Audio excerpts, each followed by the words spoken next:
Hello and welcome to this edition of World at War. My name is Mohammed Saleh. Honey trapping is a tactic that is as old as warfare.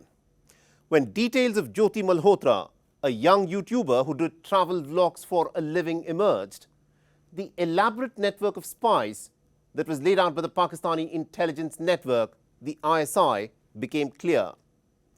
Remember, even in peace times, countries continue to engage in covert warfare. And this network of spies, moles and honey-trapped assets are created over a long period of time.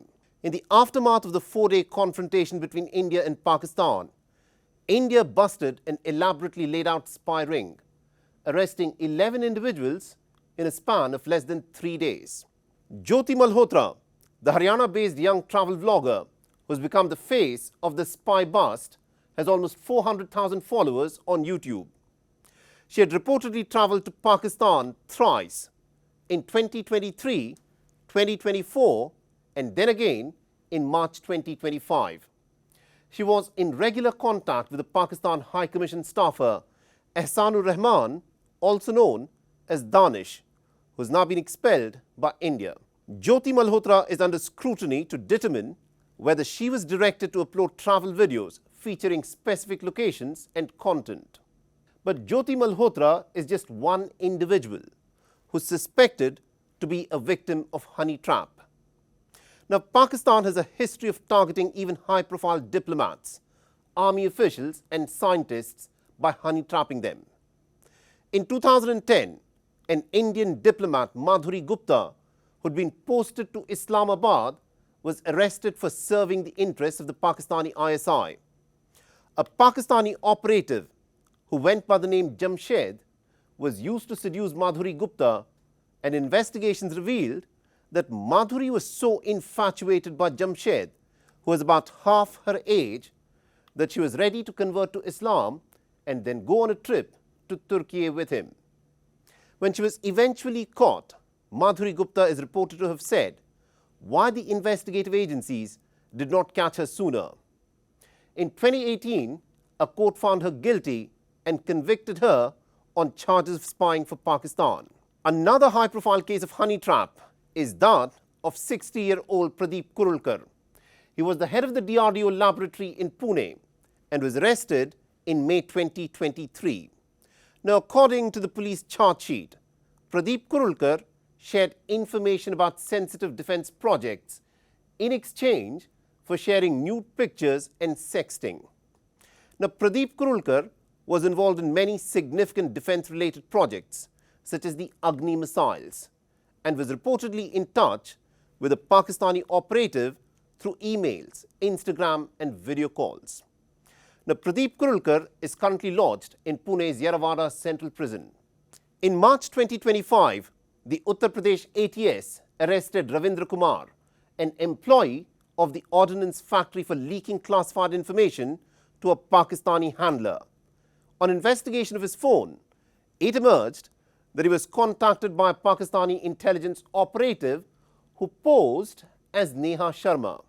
The Pakistani operative had contacted Ravindra Kumar through Facebook, and Ravindra Kumar had passed on information related to drones, Gaganyaan and also store receipts. Ravindra Kumar claims that he did not pass on the information with any malicious intent. He claims he did it just because he was interested in the Pakistani operative who was posing as Neha Sharma. But here's the kicker. It later emerged that Ravindra Kumar knew that Neha Sharma wasn't who she was claiming to be on Facebook, but was actually a Pakistani agent. But he chose to pass on the sensitive information anyway. The complex web of spies, moles and honey traps is a never-ending game of cat and mouse. But what's at stake is national interest.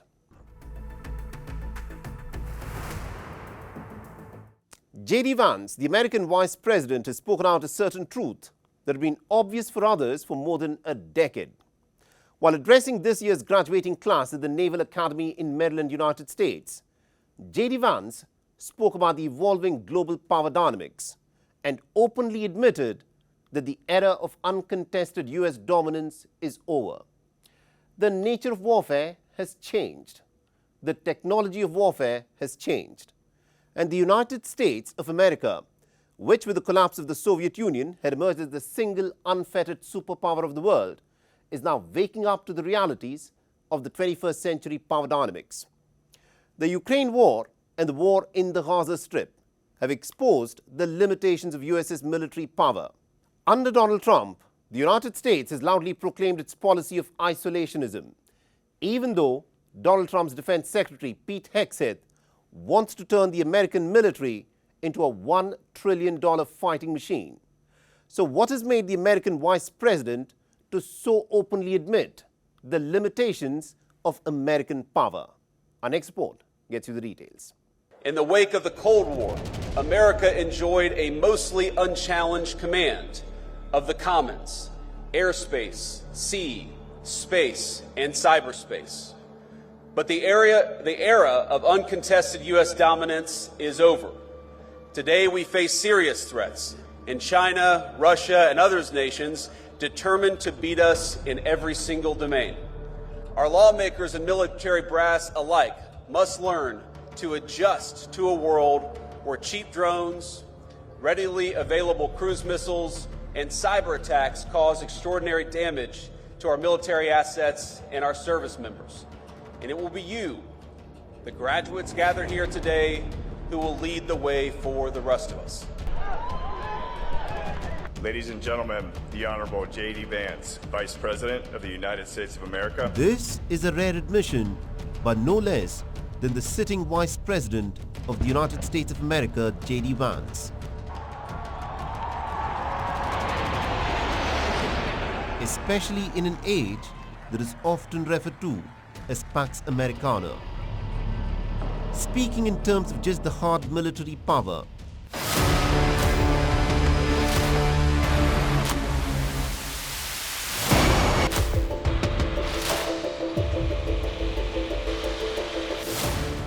according to the Stockholm International Peace Research Institute, the United States spends more on its defense than the next 9 countries combined. In 2024, China, America's closest competitor, spent about $314 billion, which was just 1/3 of what the United States spent in the same year, which was a staggering $997 billion.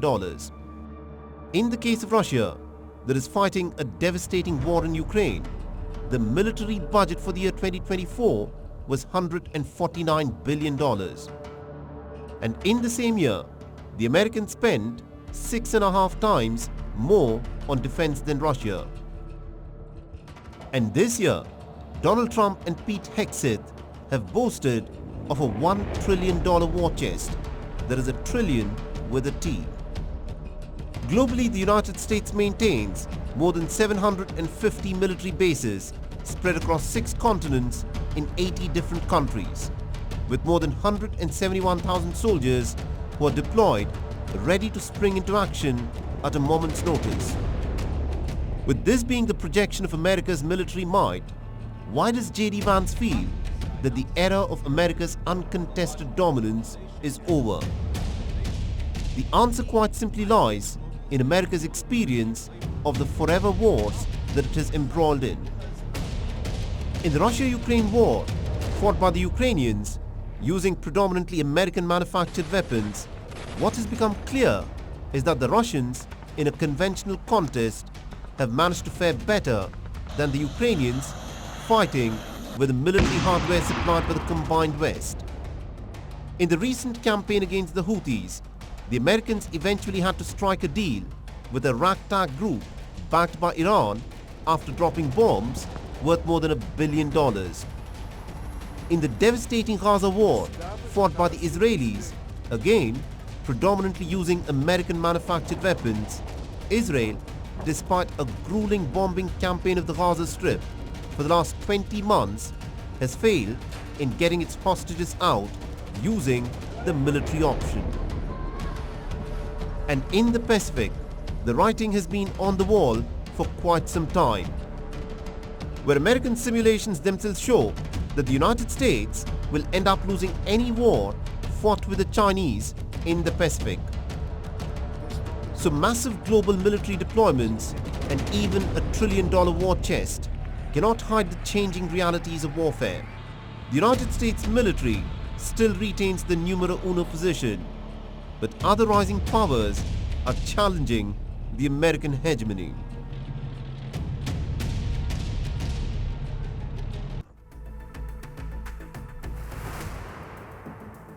Unmanned aerial vehicles, more commonly known as drones, have come to play a significant role in modern warfare and asymmetric capabilities.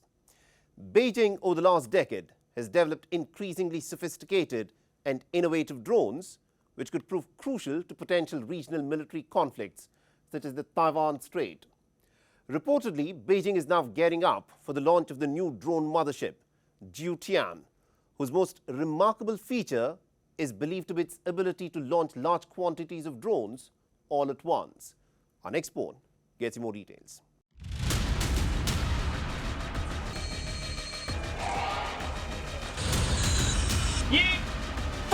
WION, which translates to high sky, is a super high altitude, long-range unmanned aerial vehicle that had its debut at China's premier air show in Zhuhai last November.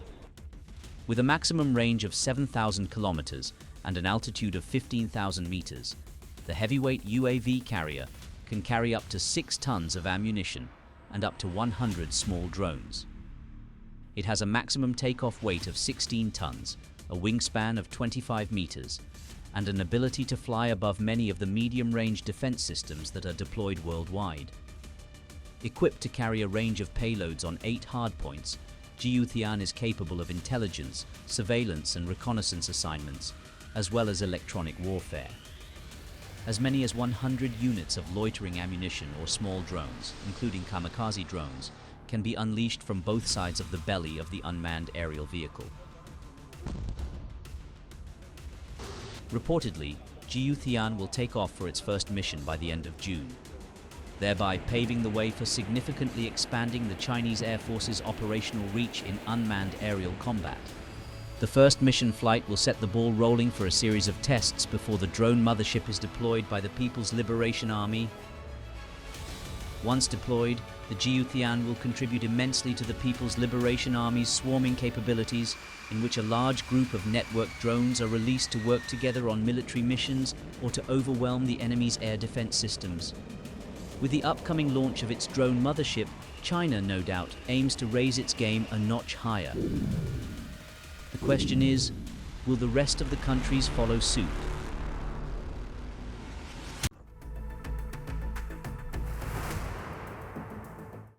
On the 18th of May, Kiev said that Russia had launched its biggest drone attack overnight since the full-scale Russian invasion began in February 2022, targeting mainly the central Kievan region as well as Dnipropetrovsk and Donetsk regions in the country's east. The drone barrage had come just a day before the scheduled phone call between the American President Donald Trump and the Russian President Vladimir Putin. Following the Saturday night's attacks, Ukrainian officials claimed that Russia had no intention of putting an end to the war, despite international pressure for a ceasefire. Now, days after his phone call with Trump, Putin said that on the 22nd of May, Russia is creating a buffer zone along its frontier with Ukraine. Does this signify the beginning of the end of the Russia-Ukraine war, with Moscow now willing to settle with buffer zones? Our next report gets you the details.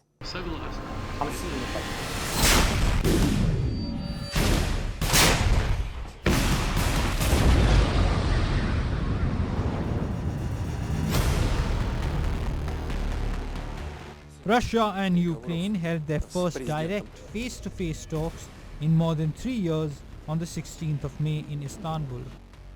Following the talks, which lasted just over 90 minutes, both the warring countries agreed on a large-scale prisoner exchange and explored the possibility of a potential meeting between Volodymyr Zelensky and Vladimir Putin.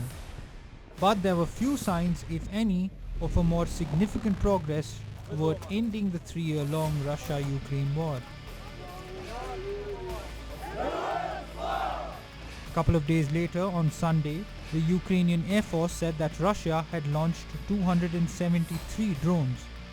By 8 a.m. that morning, in the biggest drone attack since the Russian full-scale invasion of Ukraine more than 3 years ago.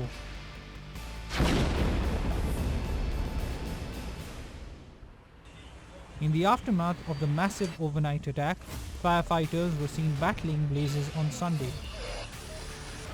Reportedly, one woman in the Obukiv district in the Kiev region was killed and 3 others were wounded.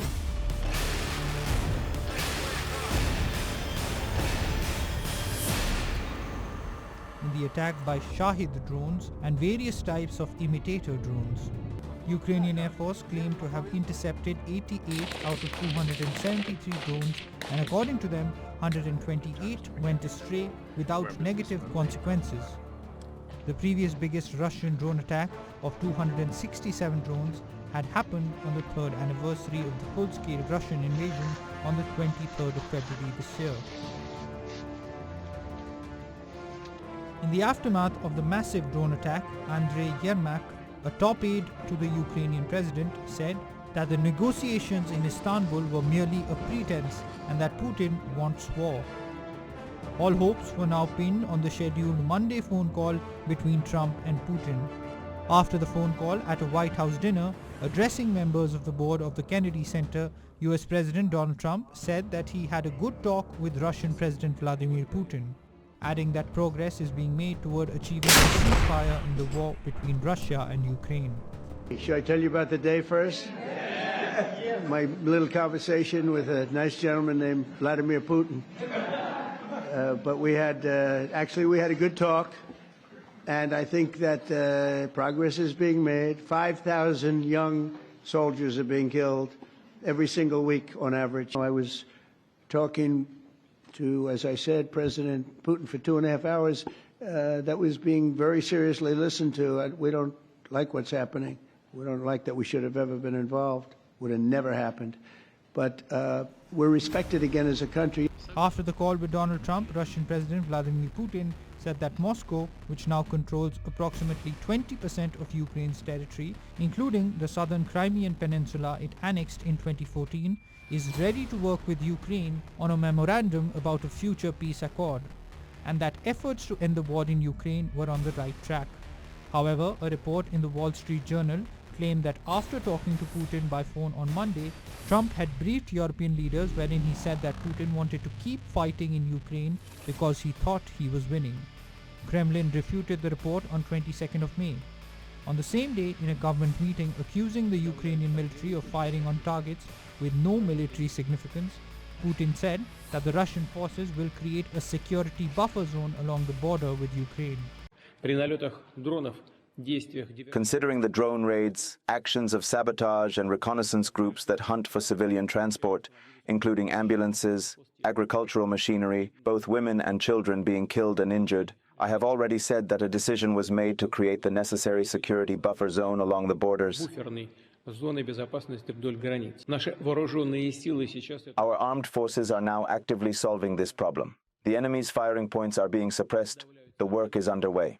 At the same time, I would like to draw attention to the fact that already now, naturally, taking into account the situation in the Kursk, Belgorod, Bryansk regions, we must begin work to restore and rebuild everything that was destroyed. No details were provided regarding where the proposed buffer zone would be or how far it would stretch. Despite the most concrete signs yet of being ready to discuss a ceasefire, Putin, playing the cards close to his chest, has remained circumspect and has adopted a more reserved tone. The question is, given Putin's refusal so far to commit to a peace deal, how long will Trump, banking on his personal bond with the Kremlin leader, continue to woo him?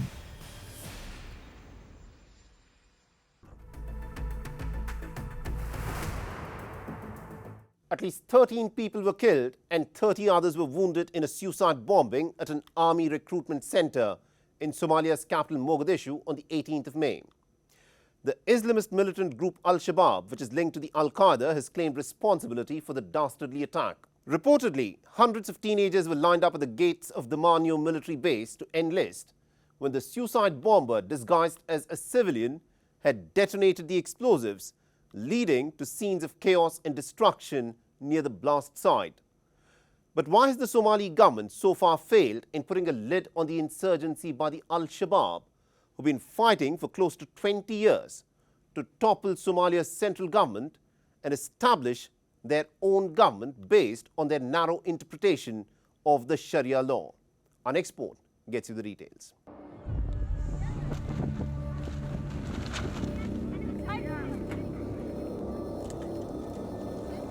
The Federal Republic of Somalia, an impoverished and climate-vulnerable country, has witnessed a resurgence of attacks by the Islamic Al-Shabaab militants in recent months.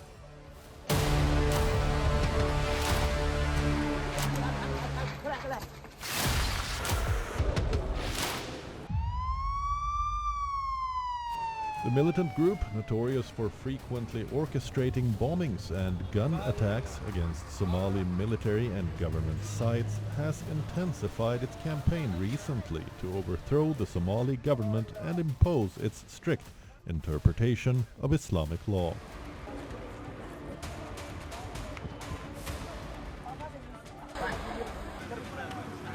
On Sunday at around 9:20 a.m. local time, as hundreds of young people were waiting in a queue outside the Damanyo military base to register for the Somalian army, tragedy struck. Suicide bomb attack occurred here. Young men were lining up for military recruitment at the time of the blast, causing more casualties. May Allah have mercy upon them. According to the eyewitness accounts, there was a loud, deafening explosion, which triggered panic amongst the assembled youth, who, in the ensuing mayhem, began to run in all directions.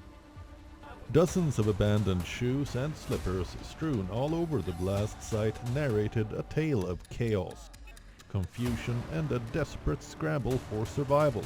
Those lucky enough to survive, but injured, were taken to hospital for treatment.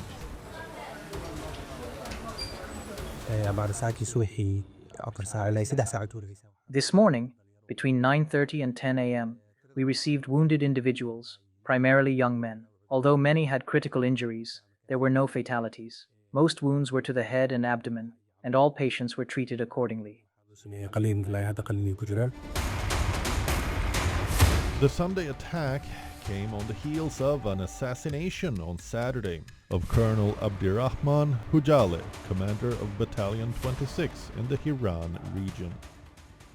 The Sunday attack also echoed a similar incident that had occurred on 24th of July 2023, when an Al-Shabaab suicide bomber had targeted 14th October Brigade Somali Armed Forces and killed 25 soldiers at the Jali Siad Military Academy, located opposite the Damanyo facility in southern Mogadishu. Despite sustained military operations by government troops and the African Union peacekeepers, this latest attack is yet another somber reminder that the Al-Shabaab militants remain a big threat in the Federal Republic of Somalia.